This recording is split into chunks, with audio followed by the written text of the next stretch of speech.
manyi botunulira ebintu ebimu ebiri mu nsi eno otegeera nti abantu abamu bamanyi naye tebategeera bamanyi naye tebategeera okumanya tusobola okukuba tooki ne tutunulira ebyo ebizibu ebibeerawo ebinyiiza abantu ne bajja ku mulamwa ne batabuka ne bakola ekibandikoze naye nga si kya buntu. Kuno okweyokya kw'abantu be tulaba, kuno okusibuka empisa okw'abantu ne bagamba nti waakiri tusibwe, kuno okwewaayo n'obumalirivu obungi abantu ne bakola ebintu bye wandirowooza nti naye nze bwe mba nina kapito kange ka miliyoni 2 obanga nina ne gye mbeera nze by'okuyingira mu struggle nandibiganye, naye abantu ne bagamba nti okufana obutanya bwe katugende ekiba kibe. Byonna byongera okukulaga nti kwegamba tulina abantu abamanyi naye nga tebategeera. Ebikola byebimu bitwogerako byolabikako emabega mu kuwandiika kwa President Museveni bwe yawandiika ku buzimu ku nsonga ezamunyiza ennyatera akwate mundu akkirira ettale, baamuwalaawala mu maaso ga mutabani we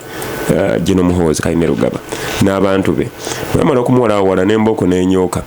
awo wenyini we yanyigira ngabira byatuse kuna lukola awo wenyini we yanyigira era abamu ku baamuyambako okunyiiga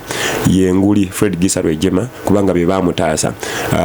muganda we Khalid Akando naho Jeno Salim Sale n'abalala ne Kahindo Tafiiro oyo yamugamba nakugamba mu 78 bana bantu bategeera ne bamanyi ekigenda mu maaso. So byonna bye tulaba bituzaayo okujjukiza abantu nti Uganda yalwawo nnyo okusoma ebyafaayo byayo kakati tutandise okubisoma. History ge tusoma wa Uganda tusaanidde abantu tubabuulire nti bwe tukola ensobi nga zifaanagana tufuukira ddala abantu abatategeererako ddala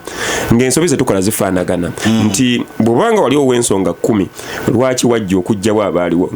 ng'emukuzo eddembe ly'obuntu omuntu okusibwa n'atawozesebwa n'atayita mu prosesi y'amateeka enamulukufu n'ogamba ensonga endala akalulu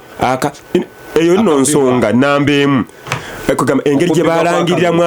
engeri gye bakalangiriramu okubbako kwali automatic n'engeri gye kalangirwamu nga tekyakkirizibwa kulangirira. Paulo Mwanga yagamba gwe tukwata nga asamwasamwa n'ebigambo 50 ag'ebiseera okusibibwa okufa laba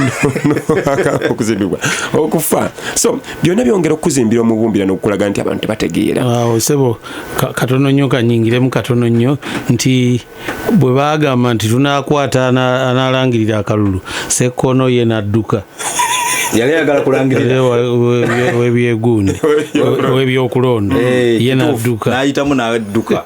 po Muwanga ne yeesigaliza obuyinza n'agamba kati nze agenda okulangirira. Era batugamba yabeeranga oba Kagoma awo ku luguudo olw'Ekawempa